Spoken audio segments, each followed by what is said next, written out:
Welcome to 6'5 Guys. Hi, I'm Steve Lawrence. And I'm at Mobley. For this episode, we're going to cover something that everybody goes through. Everybody has to do reloading and bump their shoulder back. So we're going to go through that procedures. Today, we thought we'd go ahead, break out the camera, step in front of it, and record what we're going to go through today. Yeah, I've been reading threads out there, and a lot of folks seem to struggle with this. They measure the cases at various points, and since we're doing this, we figured, you know what, let's just turn on the cameras and share the journey as we set up a die. Yeah, now we've gone through a brief journey in the 6.5x47 cartridge. When we first started out, we both got Forster dies, a little bit different in terms of the actual dies that we're using. What I just came from was this Forster neck bushing and shoulder bump kit that is actually a really nice die. It comes with a number of different bushing sizes. It doesn't do a full body resizing, so I was noticing about every 2 or 3 firings the bolt lift would get a little bit heavy just because the body hadn't been fully resized. Now I thought maybe I was saving on overworking the brass, but I decided to actually go to a Redding die that you had gone to. Right, and I started too in 6.5x47. I started with a Forster die that does do the full length resizing, but because it was a standard factory non-bushing die, it really works the neck more than it really has to. Mm-hmm. And I've also noticed with Forster dies in different calibers, both 223, 308, and 6.5x47, they just don't set the shoulder back enough if you have a really tight chamber. Yeah. And so I've used Redding dies with all my other cartridges. Mm-hmm. I've been happy with them, and I figured, you know what? I'm going to use it for 6.5x47. Yeah. So what we have just gone to is a Redding Type S bushing style full bushing die. And we have it here on the bench. We're going to go through here in just a moment this technique for setting up our dies and get it dialed in, because that way the ammunition we're producing will be identical and consistent, as well as our rifles. So we're going to answer a question that everybody has in their mind. It's, which size bushing do I use for this die? And I've seen people buy 4 or 5 bushings just trying to tune it, and really what you want to do is push or resize the neck enough so that the expander ball barely kisses the inside of the neck. And since there's only one company making the brass, you're not having to accommodate a lot of different manufacturers. And in this case, the size of the die is 0.262. That's the size that will work with standard Lapua brass. You can, the standard steel one works, or you got the one that's titanium nitride coated. That's right. And it's a little more expensive, but either one of them will work. Okay, so what you'll see next is we'll cut over to the bench and walk through this step by step. All right, Ed, so we're at the workbench, and we have some things spread out here. Why don't we kind of go through for our audience kind of what we have to start with? Yeah, so over the years, there are a number of things that I have learned to improve concentricity. We even did a video on that. And I learned this from Glenn Zedeker's book, Hand Loading for Competition. So he's a big fan of floating things. So on the stem here that holds the bushing in, yep, if you put an O-ring here, which you can get at Ace Hardware at the plumbing section, it makes it a lot easier to adjust the bushing. Right. Without this continually coming loose. So you put the bushing in with the lettering facing down. Now I noticed as we were laying stuff out here on the bench off before we got the cameras rolling, that just a correction, we'll post this up in the intro, that the bushing size is 0.287. Right, because I did not have my reading glasses when I originally read it. And so the benefit here of putting the O-ring here is when you put that bushing in there, what you'll do is you tighten this here until it hits a stop. And then you back it off a bit. And what you'll do is, I've put hash marks here at 90 degrees and a hash mark here. Where it stops. Where it stops. Yep. And you back it off 1/8 turn. Yeah, I just want to kind of tilt it just this way so the folks on the camera can see that it stops on this first index mark. And then we have another at 90 degrees. And explain why 90 degrees.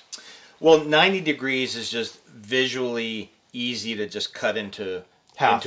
Yeah. Okay. So you know, half of a quarter gives you an eighth. The reason why is you don't want that bushing to be firmly seated down there. You actually want it to float a little bit. Exactly. You want it to float a little bit because there's actually a benefit to using a bushing in that it gives you a small unsized portion on the neck. Okay. And that little unsized portion actually, it's tailored to your rifle. It's tailored to the throat. Centers it up in the chamber. And it centers it up. It helps centering it up. It helps center it up in the chamber. Now, explain this O-ring. So this O-ring, if you're using a traditional press like a rock chucker or a Redding single stage press, by putting this O-ring here, what it does is it allows the entire die to actually float. Okay. And again, that was another tip from Zedeker. If you're using a Forester press, of course, you wouldn't need to do this because it just slides right in and there's plenty of float. But another thing that it also allows is if you want to do small adjustments of the die while it's in the press, you can do that without having to loosen the lock ring and then take it out and tighten it, and it's never quite right. This allows you to make very, very fine adjustments by having that O-ring on there. Right. Okay. Now, of course, you know, we have a couple of fired cases. This is directly out of my rifle from the last match. Let's talk a little bit about the tooling. We are going to be using the Hornady Lock and Load Headspace Comparator Kit. Do you want to kind of walk us through kind of what that does? Right. So what it allows you to do is it allows you to measure to what they call as the datum line. It's right in the middle of the shoulder. You don't want to measure a shoulder setback by measuring here or on any other part of the case. You want to measure it right here at the datum line. Because it's very consistent. Because it's actually, when you fire form it in the chamber, it'll be a mirror image of that chamber. Yeah, so we already explained how it measures off the datum line. And so it goes in here. And first you'll want to zero out your caliper. And this is a fired case. And it's coming out of your chamber at 1.465. Okay. Right there, 1.465. And then we're going to measure another one. And it's coming out again at 1.465. Okay. So you've got a chamber that's definitely toward the minimum end of the SAMI specifications. Yeah. So it's measuring from the base of the case, or the head, and then the datum. Correct. And another thing, when you measure, you want to remove the primers, because if you have a little bit of cratering on your primers, the jaw of the caliper will rest across that, and it'll throw the measurement off, sometimes by 3,000 or 4,000. So when you do these measurements, definitely make sure you're removing the primer. Gotcha. Okay, very good. So what do we do next? When you get a new die, you'll want to put it into the press where you'll sense the slightest bit of cam over. And then what you'll want to do is create an index mark on the body of the die, so it gives you a point of reference. Because if you don't have this index mark, you're quickly going to get lost, and it's just going to drive you crazy. And then what we're going to do here on your particular die, just to make things easier, we're just going to put the O-ring here on the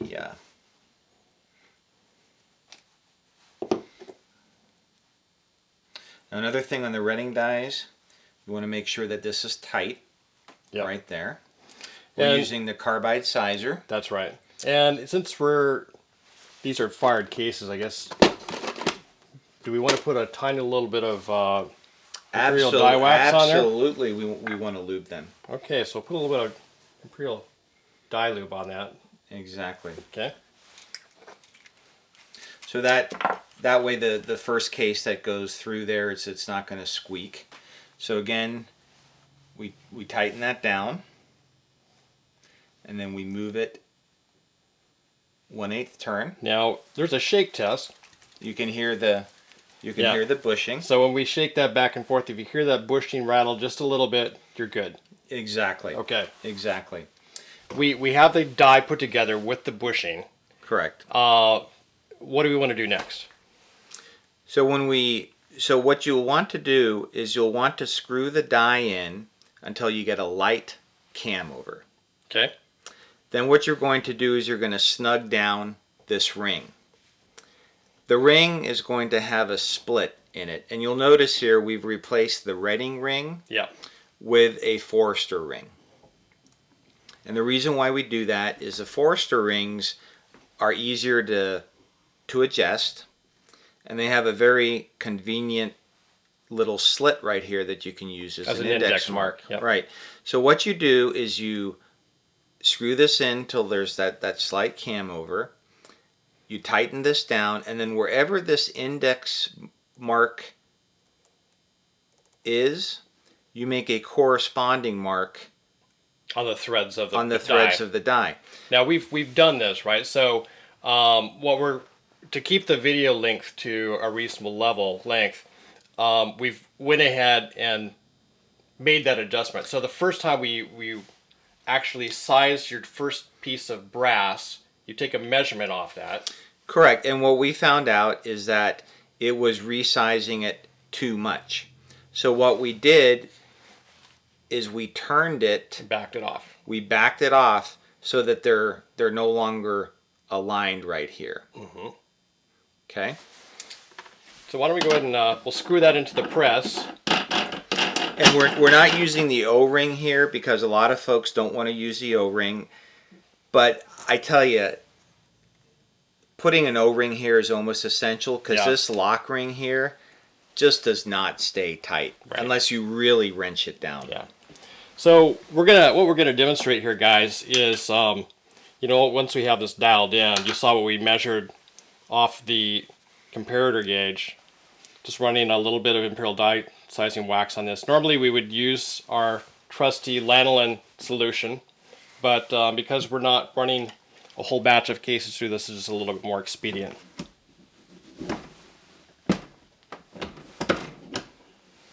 And why don't we wipe the case lube off this, and then we'll take another measurement. Okay, what do we got, Ed?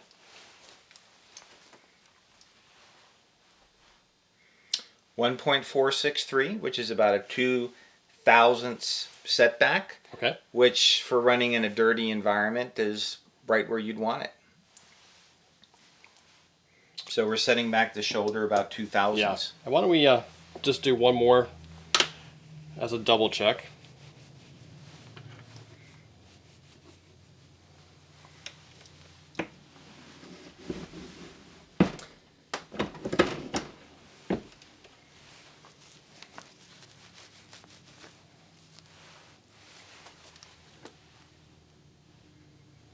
.463. Awesome. So there you have it, guys. Hopefully this little tech tip you find interesting and useful. If you guys have different practices, would love your feedback.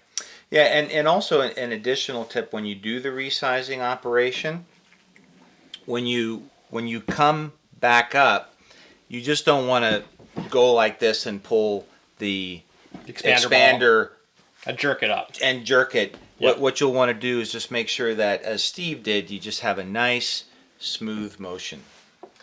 Now that was a really interesting tech tip, but I do have a couple of questions. One of the reasons why I originally bought that Forster neck bushing and shoulder bump kit was it didn't have an expander ball. Some people believe that may actually affect concentricity. What do you think about that? That borders on a religious discussion in the reloading community. I'll refer our audience to Glenn Zedecker's book for the pros and cons of using an expander ball versus not. If you're neck turning you could get away without using an expander ball. If you're not neck turning, even with brass like Lapua, there are some variances. So your choice is you can either move those irregularities to the outside of the neck using an expander ball, or use your bullet as an expander ball. I think the choice is obvious. You'd want to use a carbide tool to do that job as opposed to your nice, soft, pristine bullet. Now, the other question that I had, Ed, is cam over. Do you actually want to do it to the point of cam over when you're starting? Thoughts on that? In my experience with a chamber that's cut within SAMI spec, with every cartridge I've ever used, you're in the ballpark of proper shoulder setback when you have a light cam over. And the reason why I start with a light cam over is it is more likely to push the shoulder back a little too much, in which case you adjust the die up so it will resize a little longer. People that are new to reloading can get a little frustrated because they start with the die way out, and then when they start screwing it down, they're like, wait a second, my brass is actually growing. And that will happen when you do a very light resizing. The brass, as measured at the datum line, will actually get slightly longer, sometimes by as much as 2 to 3 thousandths, before then it actually starts pushing down on the shoulder. This technique eliminates a potential point of confusion. Okay, very good. Well, guys, like I said, this is part of our journey. This is where we're at right now. Everything is subject to change. So a year from now, we may actually have adopted some newer, different practices, and it may even be due to your feedback. So if you have any thoughts, comments, please leave them in the comment section below. If you like this video, be sure to share it and give it a thumbs up. Remember, folks, life's an adventure. Stay on target.